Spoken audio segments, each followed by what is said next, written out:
Bon les amis, Ibrahim Traoré vient de faire un partenariat avec Huawei.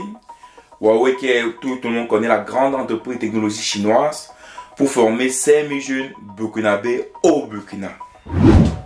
J'ai vu cette information là et je suis allé un peu dans les commentaires et j'ai vu beaucoup de personnes qui écrivent en disant que Huawei est accusé d'espionnage, d'écoute. Mais la question que je leur posais à beaucoup de personnes, c'est qui accuse Huawei? Ce sont les Américains, les mêmes qui ont espionné les Français. Donc, vous savez les amis, on est toujours espionné. L'espionnage a toujours existé dans le monde. Donc, il n'y a aucun pays qui va dire qu'il n'est pas espionné. Je me rappelle que même la construction, je crois, de la maison, bon, c'est pas si appelle ça maison mère, mais du siège, voilà, de l'Union africaine a été construit par les Chinois et apparemment il y a des micros qui sont mis à l'intérieur de la construction. L'écoute est faite par beaucoup de personnes, donc c'est pas aujourd'hui que les États ne font pas les écoutes ou que les États vont arrêter les écoutes, non. Mais ce qu'il faut retenir ici, c'est que Huawei a décidé de former 5000 jeunes burkinabés.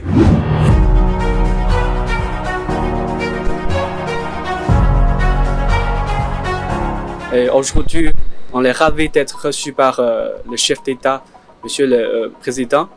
Sous le cadre de projet de coopération avec le gouvernement, nous sommes venus pour saluer le chef d'État et aussi pour rapporter les progrès de différents projets qu'on est en train de coopérer, on est en train de travailler.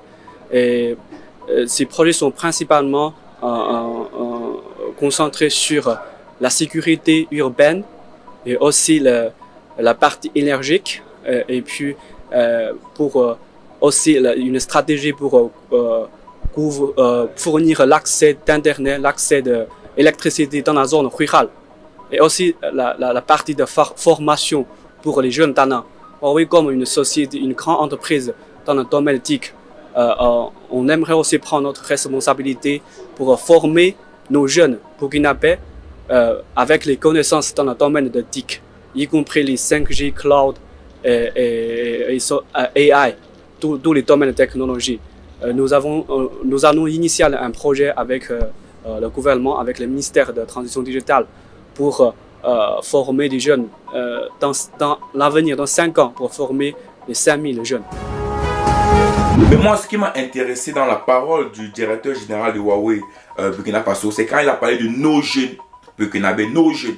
Vous savez, dans la parole diplomatique, généralement, on parle de les jeunes burkinabés, les jeunes burkinabés, donc après, il a dit nos jeunes. Ça veut dire quoi? Ça veut dire que, de là, je comprends que lorsqu'il discutait avec Ibrahim Traoré a dû certainement dire que les jeunes burkinabés, c'est vos jeunes également. Nos jeunes, c'est vos jeunes également. Donc, nos jeunes ont besoin de vous. Mais vous savez que, il y a certains partenariats qu'on va dire qu'on fait comme ça, ok. Beaucoup de pays africains font des partenariats à gauche, à droite. Mais la personne, je vous dis, la personne qui demande un partenariat, la manière dont il le fait, il ne rigole pas. Parce que moi, je pense que ce partenariat-là sera différent d'autres partenariats parce que Ibrahim Traoré impulse autre chose. Rappelez-vous de Thomas Sankara qui avait décidé d'envoyer 800 jeunes, je pense que c'était à Cuba, chez Fidel Castro, pour se former et revenir par la suite, permettre qu'on puisse se développer. Entre-temps, par malchance, on ne sait pas si c'est par malchance ou par quoi, il y a eu coup d'État, il est mort. Du coup, il n'y a pas eu suite de ce projet-là. Mais, quand je vois ce que, en fait, IB est en train de faire maintenant, ça me rappelle un peu le projet de Sankara qu'il voulait faire dans le temps. C'est-à-dire former des jeunes.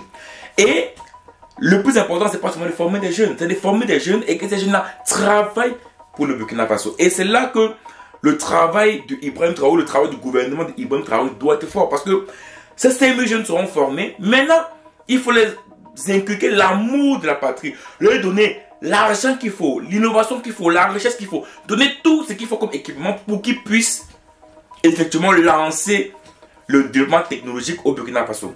Beaucoup de gens me disent que mais pourquoi est-ce que vous prenez Huawei, pourquoi aller en Chine, pourquoi vous ne pouvez pas développer votre propre technologie? Je vais parler d'un pays concrètement aujourd'hui qui est devenu l'un des pays les plus technologiquement un peu élevés en Afrique. Je parle du Maroc, même de l'Afrique du Sud, même du Kenya. Tous ces pays, remarquez bien, tous ces pays, il y a des entreprises étrangères, que ce soit françaises, chinoises ou américaines, qui sont venues pour pouvoir construire des infrastructures dans ces pays. Mais la différence entre ces pays et beaucoup de nos pays africains francophones, c'est que eux, ils obligeaient effectivement ces pays-là qui venaient construire chez eux à intégrer au sein de leurs équipes des nationaux pour que ces nationaux apprennent également, pour qu'après eux également, ils puissent faire tout ce qui est maintenance derrière. C'est pour ça qu'aujourd'hui au Maroc, par exemple, que ce soit la ligne de tram, les lignes de métro, le TGV, le train au Maroc, ce sont les Marocains maintenant qui réussissent à dépanner tout ça parce que lors de la construction et lors de la maintenance, il y avait des mécaniciens marocains qui étaient dans les équipes. C'est ça en fait la technologie. Ça veut dire quoi? Ça veut dire que quand Huawei fait venir Huawei au Burkina Faso, en soi n'est pas un problème. Il dit que tous les pays au monde, en Afrique, l'ont fait. Tout le monde. Ben, tout s'est levé matin pour développer la technologie. Souvent, on prend une personne parce que c'est sûr, Huawei, ils ne viendront pas vous livrer toutes les technologies comme ça. C'est certain. Ils vont vous apporter quelque chose, vous donner les bases, voilà, et puis après, c'est à vous également de pouvoir mettre en place vraiment un bon candidat de recherche, d'innovation, de développement, pour permettre à ce que ce petit truc qu'on va donner là grandisse. Et je tiens à rappeler cela que Huawei, en termes de technologie de 5G dans le monde, est le plus avancé. Donc ça veut dire qu'ils sont même plus avancés que les Français. Bon, les Français, bon, j'aime dire les Français parce qu'eux-mêmes là, ils sont trop en arrière. Mais les Américains. Donc en termes de technologie 5G. Donc ça veut dire que Huawei a de la matière grise à apprendre au Burkina Faso. Et je vous dis bien que Ibrahim Traoré va regarder ça de près. Parce que je vous ai dit, aujourd'hui le Sahel, ils sont pris dans les alliances qui ne servent à rien. Ils sont dans les alliances structurées et structurantes. Ça veut dire quoi? Ils sont des alliances qui vont les apporter quelque chose de concret. Parce qu'en retour, effectivement, les Chinois prennent quelque chose aussi. Donc, ils ont fait des alliances concrètes. Pas que ce soit de prendre une alliance sur la TIC et qu'après on se rend compte qu'ils ne forment pas nos jeunes burkinabés. Non, je vous assure qu'en ce moment donné, les dirigeants burkinabés, ils vont casser ça. En tout cas, ils sont prêts à rigoler. Ils sont prêts à rigoler. C'est pour ça qu'il était à féliciter ici à IB. Ils vont Traoré de toujours continuer à travailler pour son peuple. Voilà, donner la possibilité à son peuple d'apprendre des choses, de chercher à faire des partenariats en Chine, en Iran. Voilà, eux, maintenant leur travail, c'est de faire des partenariats avec les entreprises de manière bilatérale. C'est tout. Bon, il y a les entreprises, mais avec les pays de manière bilatérale. Bon. Mais aujourd'hui, c'est ce que les trois pays Sahel cherchent aujourd'hui. Et donc moi, j'ai vu cette information et j'étais très content.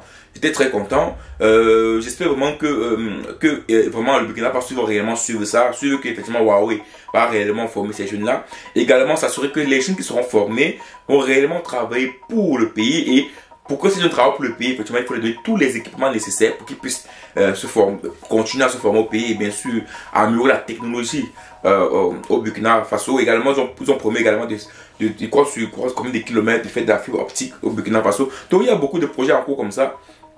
Et pour un gouvernement comme Ibrahim Traoré, je pense que ça va se faire parce que même les Chinois connaissent qui est Ibrahim Traoré. Vous savez, par rapport à la personne, on sait, vous savez, quand tu rencontres une personne sérieuse, tu peux t'amuser avec la personne là. Je pense que Tom, tu connais dans la vraie vie. Quand tu rencontres une personne sérieuse et qui veut quelque chose de sérieux, on ne rigole pas avec quelqu'un de sérieux. On ne rigole avec les personnes qui ne sont pas très sérieuses. C'est eux qui ont fait des choses, on dit, je vais faire ça, on ne fait pas. Mais quand une personne est sérieuse, on sait que telle personne, lui, ne rigole pas, il est très sérieux. On essaie c'est pas quoi, on essaie de respecter ce qu'on a dit qu'on devait faire. Donc, c'est ça que tantôt que les Chinois, avec Christophe Eliou, le directeur général, ils vont respecter le contrat parce qu'ils savent que Ibrahim Traoré, c'est un jeune qui ne rigole pas. Il n'est pas là pour dire qu'on donne des promesses et après on ne le fait pas, non. Non. Donc vraiment, félicitations au Burkina Faso. Félicitations à Ibrahim Traoré de toujours travailler pour son peuple, de toujours faire l'effort à ce que son peuple puisse enfin sortir de la pauvreté, donner une chance à ces jeunes de pouvoir apprendre la technologie. L'Afrique en a grandement besoin, parce qu'il faut le dire clairement, on est vraiment en arrêt aujourd'hui. Mais d'autres pays, c'est vrai, sont un peu plus avancés en Afrique que les pays du Sahel, ou même les pays francophones subsahariens. Mais il en demeure qu'on doit toujours continuer à apprendre et que ce contrat, cette signature, cet accord-là est à saluer. Et nous espérons tous que vraiment ces jeunes seront formés et qui vont apporter effectivement leurs connaissances et qu'ils ont apprises pour le bienfait de l'Afrique ou bien pour le développement de l'Afrique. Ciao.